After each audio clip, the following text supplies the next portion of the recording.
सभी साथियों को मेरा नमस्कार। साथियों, हमने अपने पिछले वीडियो में ये देखा था कि जो जनगणना मकान हैं, जनगणना भवन हैं, उनकी नंबरिंग किस तरीके से करनी है। यदि एक भवन में एक से ज़्यादा मकान हैं तो उनकी नंबरिंग किस तरीके से करनी है, स्कूल को किस तरीके से नंबर देना है, मंदिर को किस तरीके से नंबर देना है। तो ये सारी चीज़ें हमने अपने पिछले वीडियो में देखी थी। ये देखिए, ये सारे केसेस थे जिनको हमने एक्सप्लेन किया था। अब अगर इन केसेस के अलावा अगर और भी कोई केस बनता है तो आप हमें कमेंट करके बताएं, हम उसको बताएंगे कि आप उसकी नंबरिंग किस तरीके से करेंगे। ये वीडियो है, इसका लिंक डिस्क्रिप्शन बॉक्स में आई बटन में मिल जाएगा, इसको आप देख लेंगे। अब आज इस वीडियो में हम ये देखेंगे कि जो आपने नंबरिंग करी है उनको आप HLO ऐप में किस तरीके से भरेंगे, किस तरीके से इस पर कार्य करेंगे। अब देखिए, जब आप HLO ऐप को ओपन करेंगे तो यहाँ पर देखिए एज पर लेआउट मैप आपको एक्सपेक्टेड आपको भवनों की अनुमानित संख्या भरनी है और जो जनगणना मकान है उनकी अनुमानित संख्या भरनी है। यदि आप पहली बार हमारे चैनल पर आए हैं तो चैनल को सब्सक्राइब कर लें। आपको वीडियो हेल्पफुल लग रहा है तो वीडियो को लाइक कर लें और इसे शेयर भी कर दें। अब हम देखिए समझते हैं कि जो पहला हमारा जनगणना मकान है इसकी नंबरिंग हमें HLO ऐप में किस तरीके से करनी है, किस तरीके से इसके बारे में हमें डिटेल्स भरनी है। अब देखिए, यहाँ पर आप लेआउट मैप में मैंने जो केस एक्सप्लेन किए थे उनमें बिल्डिंग हो रही है 17 और जो अनुमानित मकानों की संख्या है वो हो रही है 31। तो जब आप लेआउट मैप बनाएंगे उसके अकॉर्डिंग इस HLO ऐप में आपको डाटा भरना है। और देखिए, जो नजरी नक्शा लेआउट मैप है उसका वीडियो आपको हमारे चैनल पर मिल जाएगा, लिंक डिस्क्रिप्शन बॉक्स में आई बटन में मिल जाएगा, उसको आप देख लेंगे। अब देखिए, हम पहले मकान को देखते हैं कि उसकी नंबरिंग आप किस तरीके से करेंगे। अब देखिए, लाइन नंबर ये ऑटोमेटिक आएगा, बिल्डिंग नंबर आपको भरना है और मकान संख्या भी यहाँ पर ऑटोमेटिक आएगा। तो देखिए, मैंने पहले से ही फीडिंग कर रखी है इसलिए लाइन नंबर 7 से शुरुआत हो रही है। जब आप पहली बार इसमें फीडिंग करेंगे तो लाइन नंबर 1 से शुरुआत होगी।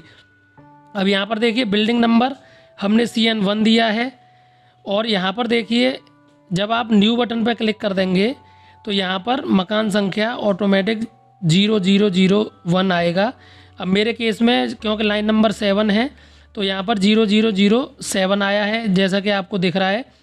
तो जब आप पहली बार फीडिंग करेंगे तो लाइन नंबर 1 रहेगा, भवन संख्या आप भरेंगे और मकान संख्या बाई डिफ़ॉल्ट जनरेट होगा। उसके बाद आप जब नेक्स्ट बटन पर क्लिक करेंगे तो इस मकान के बारे में जो प्रश्न हैं उनके आपको उत्तर देने हैं। इसका वीडियो भी आपको हमारे चैनल पर मिल जाएगा, लिंक डिस्क्रिप्शन बॉक्स में मिल जाएगा, आई बटन में मिल जाएगा कि कौन कौन से 33 प्रश्न हैं, किस तरीके से उनके उत्तर देने हैं, तो वो भी आप यहाँ पर देख लेंगे। अब देखिए, दूसरा मकान है CN2, तो यहाँ पर आप CN1 की जगह पे आप लिख देंगे यहाँ पर CN2 और जब आप न्यू बटन पर क्लिक करेंगे तो यहाँ पर मकान संख्या ऑटोमेटिक 0008 जनरेट हो जाएगी। इसके सभी प्रश्नों के उत्तर आप देंगे और प्रश्नों के उत्तर देने के बाद आप इसको सबमिट कर देंगे।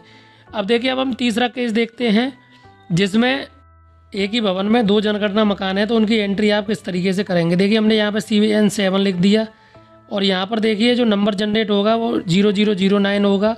आप इसके सभी प्रश्नों के उत्तर देंगे और आप इसको सबमिट कर देंगे।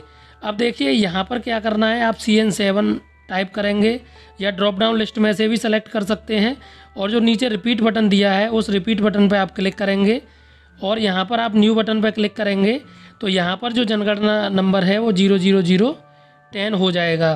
तो इस तरीके से अगर एक ही भवन में 2 या 3 जनगणना मकान हैं तो उनकी आप एंट्री इस तरीके से करेंगे। अब देखिए, चौथा केस देखते हैं।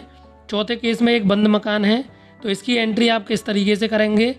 तो देखिए, यहाँ पर जब आप इसका डाटा भरेंगे तो जब प्रश्नों के उत्तर आप देंगे तो यहाँ पर आपको एक ऑप्शन दिखेगा इज लॉक्ड, तो आप इसको इज लॉक्ड यहाँ पे शो कर देंगे। अब देखिए, स्कूल के केस में आपको किस तरीके से एंट्री करनी है। स्कूल के केस में अब देखिए यहाँ पर अब हमने जो केसेस एक्सप्लेन किए हैं उसमें स्कूल का जो है CN4 है तो आप यहाँ पे CN4 लिख देंगे। मकान संख्या ऑटोमेटिक जनरेट होगी तो यहाँ पे देखिए, यहाँ पे स्कूल कॉलेज ये ऑप्शन आएगा तो इसको आप सेलेक्ट कर लेंगे। अब देखिए, मंदिर के केस में देखते हैं। मंदिर के केस में जो हमारा बिल्डिंग नंबर है वो CN6 है तो यहाँ पे आप CN6 लिख देंगे और census house number automatic generate हो जाएगा। न्यू पे आप क्लिक करेंगे तो यहाँ पर देखिए, यहाँ पर भी प्लेस ऑफ वर्शिप आप सेलेक्ट करेंगे तो इसके अकॉर्डिंग आप प्रश्नों के उत्तर देंगे। अब देखिए, एक अपार्टमेंट है जिसमें 6 जनगणना मकान हैं तो अब इसके केस में हमें फीडिंग किस तरीके से करनी है वो हम देख लेते हैं। तो यहाँ पर देखिए बिल्डिंग नंबर CN14 जो सेंसस हाउस है वो 0016 हो जाएगा। तो यहाँ पर आप इसके प्रश्नों के उत्तर देंगे और इसको कंप्लीट करेंगे। अब देखिए जब आप दूसरे अपार्टमेंट के लिए आप आएंगे तो यहाँ पर तो आप ड्रॉप डाउन लिस्ट में से CN14 सेलेक्ट कर लेंगे, रिपीट बटन दबा देंगे और उसके बाद जब सेंसस हाउस पे क्लिक करेंगे तो यहाँ पर आपको न्यू पे क्लिक करना है, रिपीट पे क्लिक नहीं करना है। तो इसका जो नंबर हो जाएगा वो 0017 हो जाएगा। इस तरीके से आप तीसरे अपार्टमेंट के लिए आएंगे तो ड्रॉप डाउन लिस्ट में से CN14 सेलेक्ट करेंगे, रिपीट बटन पर क्लिक कर देंगे और सेंसस हाउस नंबर के लिए आप न्यू पे क्लिक करेंगे तो इसका जो नंबर है इसका नंबर जो है 0018 हो जाएगा। इस तरीके से जितने भी अपार्टमेंट हैं इसमें वो 21 तक जाएंगे। तो आप यहाँ पे 21 तक अलग अलग जनगणना मकान उनको दिखा के इसको फीड करेंगे। सभी प्रश्नों के उत्तर साथ के साथ देते हुए चलेंगे तो इस तरीके से आपकी फीडिंग हो जाएगी। अब देखिए जो 15 नंबर है उसमें आप 22 और 23 नंबर देंगे क्योंकि उसमें 2 जनगणना मकान हैं। तो आप भवन को रिपीट करेंगे, मकान को रिपीट नहीं करेंगे। तो इस तरीके से आप इन सभी के प्रश्नों के उत्तर देंगे। अब यहाँ पर देखिए जो CN16 वाला केस है उसमें एक आवास है, एक ऑफिस है, एक पशुशाला है। तो उसकी फीडिंग किस तरीके से करेंगे तो यहाँ पर देखिए भवन CN16 हो जाएगा। तो इसमें जब पहली बार आप फीड करेंगे तो CN16 करेंगे और एक ये आवास है तो आवास को नंबर आप 25 दे देंगे। इसी तरीके से जब आप ऑफिस के लिए आएंगे तो आपका जनगणना यहाँ पर आप ऑफिस सेलेक्ट करेंगे, भवन आपका सेम रहेगा, मकान आप चेंज करते हुए चलेंगे।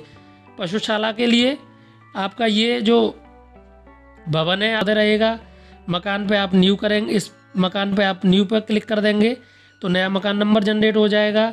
और जब आप इसका उद्देश्य भरेंगे तो अदर नॉन रेजिडेंशियल यूज, तो आप इस तरीके से इसके प्रश्नों के उत्तर देंगे। तो इस तरीके से आप सभी केसेस को समझ के किस तरीके से उनको भरना है ये भी समझ लेंगे। साथियों आपको हमारा प्रयास पसंद आया हो तो चैनल को सब्सक्राइब करें, वीडियो आपको हेल्पफुल लग रहा है तो वीडियो को लाइक करें और इसे शेयर भी कर दें। यदि आप फील्ड में विजिट कर रहे हैं और आपको इनके अतिरिक्त और भी कुछ केसेस दिखाई दे रहे हैं तो आप हमें कमेंट करके बताएं, हम वीडियो के माध्यम से उन केसेस के बारे में आपको समझाएंगे। साथियों आपका बहुत बहुत धन्यवाद। साथियों जब आप HLO ऐप में फीडिंग करेंगे तो जिस तरीके से आपने नंबरिंग करी है उसी तरीके से उसी सीक्वेंस में आप फीडिंग करेंगे। मैंने आपको समझाने के लिए CN7 पहले ले लिया था क्योंकि उसमें 2 जनगणना मकान थे, उसके बाद मंदिर और उसका जो स्कूल है वो बाद में लिया है। लेकिन जब आप एक्चुअल में HLO ऐप में फीडिंग करेंगे तो आपको उसी सीक्वेंस में फीडिंग करनी है जिस सीक्वेंस में आपने लेआउट में नंबरिंग दी है या आपने मकानों को नंबरिंग दी है।